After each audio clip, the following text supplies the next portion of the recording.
ഒരാൾ അല്ലാഹു അക്ബർ പറഞ്ഞോണ്ടോ ജയ് ശ്രീരാം വിളിച്ചുകൊണ്ടോ മറ്റു പ്രശ്നങ്ങളൊന്നുമില്ല എങ്കിൽ അവിടെ സ്വാതന്ത്ര്യമുണ്ട്. നമുക്ക് നമ്മുടെ ഇഷ്ടത്തിന് എന്തും ചെയ്യാൻ പറ്റുക, അതാണ് ഏറ്റവും വലിയ സ്വാതന്ത്ര്യം. ഈ രീതിയിലാണ് സ്വാതന്ത്ര്യം എങ്കിൽ ഇത് വേണ്ടായിരുന്നു എന്നാണ് എൻ്റെ അഭിപ്രായം.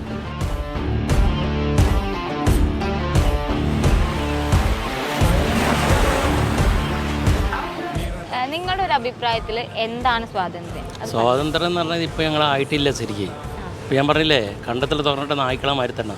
പക്ഷേ അത് പരിപൂർണമായിട്ടും ഇപ്പം ജീവിച്ചിരിക്കുന്ന തലമുറയ്ക്ക് ആസ്വദിക്കാൻ കഴിഞ്ഞിട്ടില്ല. അങ്ങനെ ചോദിച്ചാൽ കിട്ടിയിട്ടില്ല എന്ന് പറയാം നമുക്ക് വേണമെങ്കിൽ. കാരണം നമ്മളെ പാരൻസിൻ്റെ ഇടയിൽ നിൽക്കുമ്പോൾ നമുക്ക് സ്വാതന്ത്ര്യം കുറവാണ്. നമ്മൾ പുറത്തേക്ക് ഇറങ്ങുമ്പോൾ കുറച്ച് കൂടുതൽ കിട്ടുന്നുണ്ട്. ലോകത്തിലെ ഏറ്റവും വലിയ നിയമവ്യവസ്ഥയുള്ള നാടാണ് നമുക്ക്, അല്ലേ? പക്ഷെ ഇവിടെ ഈ നിയമങ്ങൾ ആരെങ്കിലും പാലിക്കുന്നുണ്ടോ? ആ സ്വാതന്ത്ര്യം ലഭിക്കുന്നുണ്ടോ? തീർച്ചയായിട്ടും ഉണ്ട്. ഓൾമോസ്റ്റ് എല്ലാ കാര്യത്തിലും ലഭിക്കുന്നുണ്ട്. നമ്മളെ കേരളത്തിൽ തീർച്ചയായിട്ടും ലഭിക്കുന്നുണ്ട്.